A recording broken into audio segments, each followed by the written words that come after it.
जय सद्गुरुदेव।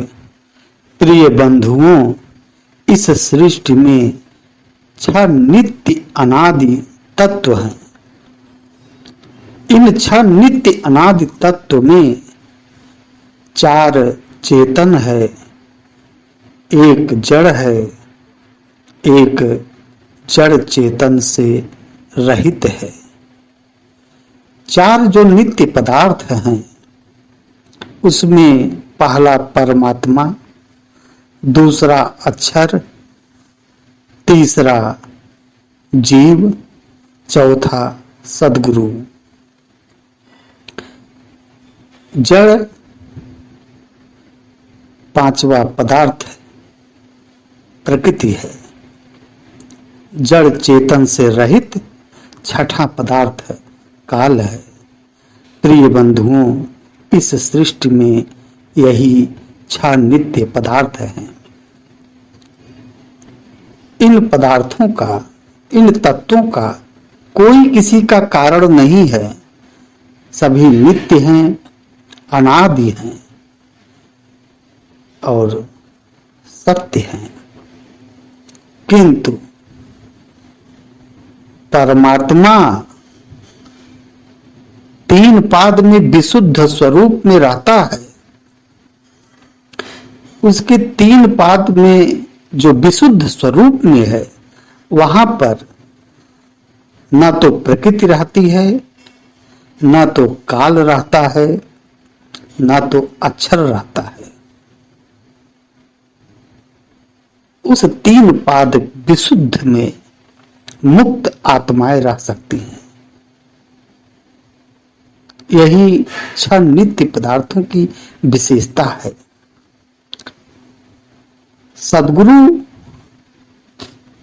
एक पदार्थ, इन छह नित्य पदार्थों में जो चेतन है वह जड़ लोक यानी माया के लोक और परमात्मा के लोक दोनों में रह सकता है। प्रिय बंधुओं, यह संसार पंच भौतिक है, माया का लोक है। यहाँ पर जो कुछ वस्तुएं जन्म ले रही हैं उनका मृत्यु भी निर्धारित है।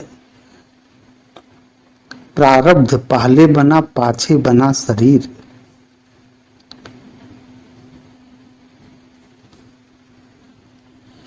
इन पंच भौतिक तत्वों में एक तत्व है वायु। वायु प्रवाहवान है। वायु को सूत्रात्मा भी कहते हैं, क्योंकि वायु के द्वारा ही आत्मा का गमनागमन होता है। मैं इस चेतनवाणी में आपको यह बताना चाह रहा हूं कि कर्म की गति कैसे काम करती है।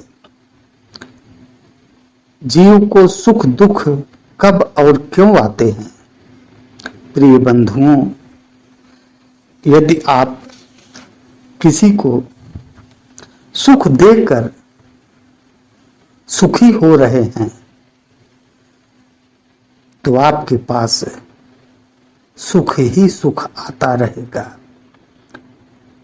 यदि कोई व्यक्ति किसी को दुख देकर खुश हो रहा है, उसके पास दुख आएगा,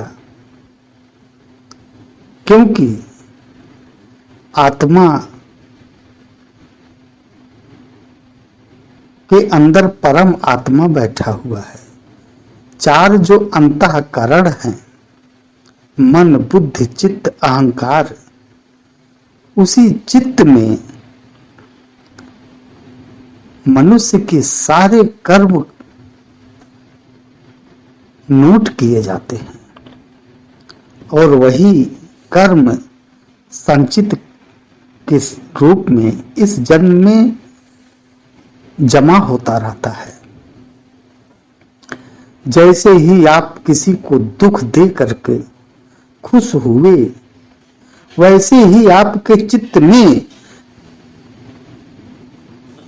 यह जमा हो गया कि आपको यह खुशी मिली किसी को दुख देने पर, और आपके पास दुख आएगा, क्योंकि सृष्टि के सारे प्राणी सभी जुड़े हुए हैं वायु के द्वारा, परमात्मा के द्वारा। परमात्मा सबके अंदर विराजमान है, उससे कोई खाली स्थान नहीं है। वह सबको देख रहा है। आपके सारे कर्म आपके चित्त में जमा हो रहे हैं। आप किसी को दुख देकर खुश हुए, आपके पास दुख आएगा ही। आप किसी को खुश करके खुश हुए तो आपके पास खुशियां आती रहेगी। यदि आपने प्रिय बंधुओं किसी के चेहरे पर खुशी देखने के लिए आप दुख उठा करके उसके चेहरे पर खुशी लाए हैं, तो आपके पास खुशियों का भंडार लग जाएगा। कर्म की गति बहुत अगाध है। खुशियां बांटने से खुशियां आती है, दुख देने से दुख आता है। नित्य अनादि सद्गुरु क्या कहते हैं? ऐसी वाणी बोलिए मन का आपा खोए, और को शीतल करे आपहु शीतल होए।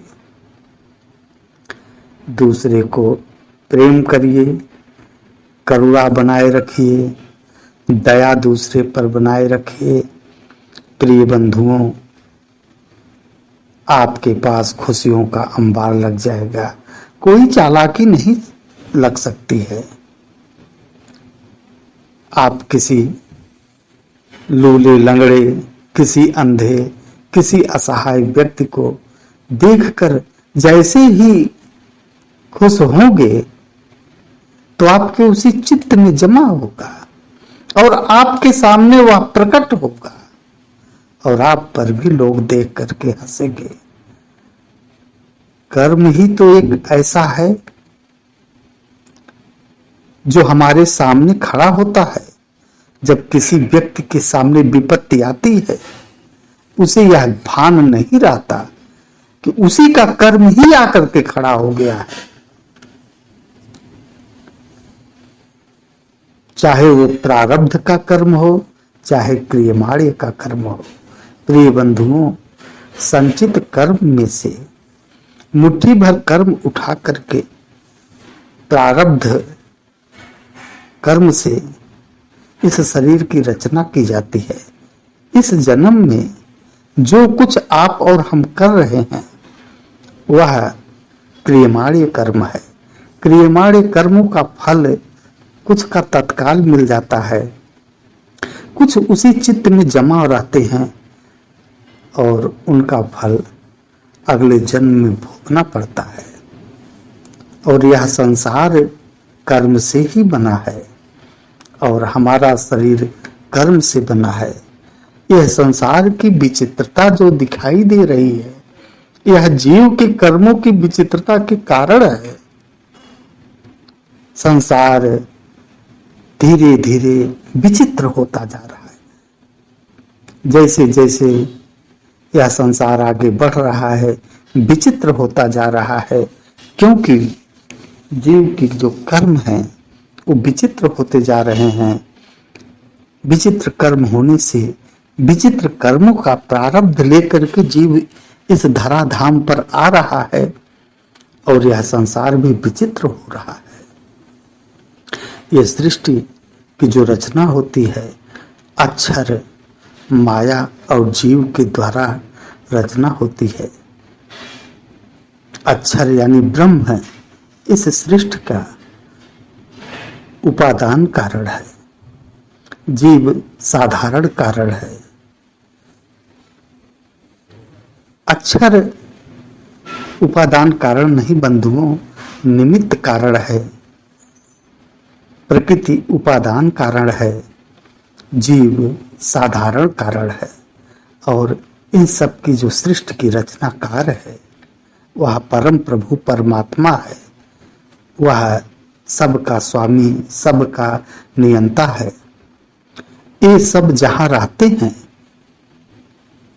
छह नित्य पदार्थों की बात कह रहा हूं प्रिय बंधुओं।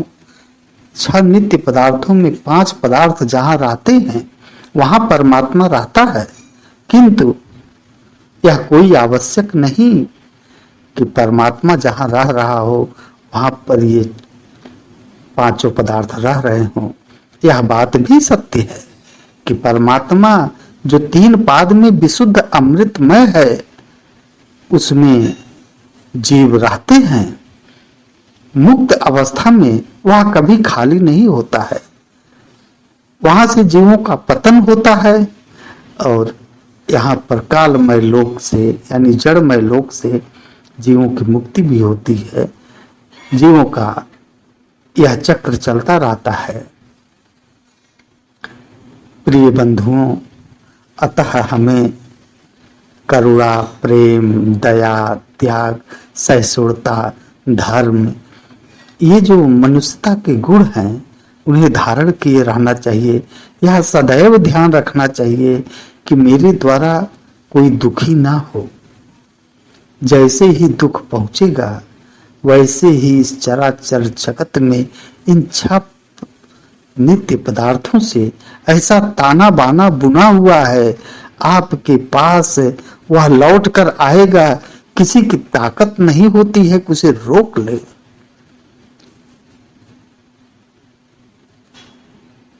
प्रिय बंधुओं, सबसे प्रेम करो, सब पर दया रखो। त्याग, सेवा, सत्संग, साधना, सदगुरु का शरणागत एक ऐसा जीवन जीने का प्रयत्न करो कि जिसमें यह सदैव भान रखो कि मैं किसी को दुखी नहीं करूंगा। कर्म की गति अगाध है, इससे कोई बच नहीं सकता है, अतः किसी को दुखी ना करें। कर्म की अगाध गति पर मैंने प्रकाश डाल दिया। बड़े बड़े विद्वान भी कर्म की अगाध गति की सूक्ष्मता को समझा पाने में सक्षम नहीं है। भगवान कृष्ण अर्जुन को गीता में तो यही बतलाते हैं, हे अर्जुन, कर्म की गति अगाध है। कर्म के विषय में निर्णय बड़े बड़े योगी महात्मा पुरुष भी नहीं कर पाते हैं, क्योंकि कर्म से संसार बना है, कर्म से शरीर बना हुआ है। और नित्य अनादि सदगुरु क्या कहते हैं? कर्म ही जीव ले आइया, कर्म ही जीव ले जाए, कर्म के बाधा ये जगत, कर्म के कीच नहाय। कर्म के द्वारा ही आवागमन होता है, कर्म से ही संसार बधा है और जीव इस संसार में कर्म करके ही बंधन को और बांध लेता है और आवागमन चक्र चलता रहता है। आवागमन चक्र सदगुरु के शरणागत होकर के सदगुरु के द्वारा सेवा, सत्संग, साधना जो बताते हैं उसको करके आवागमन चक्र को तोड़ा जा सकता है, अन्य कोई उपाय नहीं। नित्य अनादि सदगुरुदेव क्या कहते हैं? बिनु गुरु ज्ञान न उपजे, बिनु गुरु मिले न मोक्ष, बिनु गुरु लखे न सत्य को, बिनु गुरु मिटे न दोष। प्रिय बंधुओं, बिना गुरु के ज्ञान नहीं हो सकता, न बिना गुरु के मोक्ष प्राप्त होगा, न बिना गुरु के परमात्मा की प्राप्ति होगी, न तो बिना गुरु के आपका दोष निवारण होगा, अर्थात आपके संचित क्रियमाणे कर्मों का नाश नहीं होगा, आपका मन नहीं रुकेगा, आप विशुद्ध स्वरूप को नहीं पा पाएंगे। इन सबको प्राप्त करने के लिए वेदों में भी सदगुरु के शरण में जाने का निर्देश दिया गया है। मैं अपनी चेतन वाणी को यहीं विराम दे रहा हूं। यदि वीडियो अच्छी लगी हो तो इसे लाइक एवं सब्सक्राइब कर दीजिएगा। अधिक से अधिक इसे शेयर कीजिए, जिससे यह चेतन वाणी और लोगों तक पहुंच सके, लोग अपने कर्मों के प्रति सजग रहें और जीवन में खुशियों का आगमन हो। आप सभी के जीवन के मंगलमय कामना के साथ अपनी इस चेतन वाणी को विराम दे रहा हूं। जय सद्गुरुदेव, जय सद्गुरुदेव।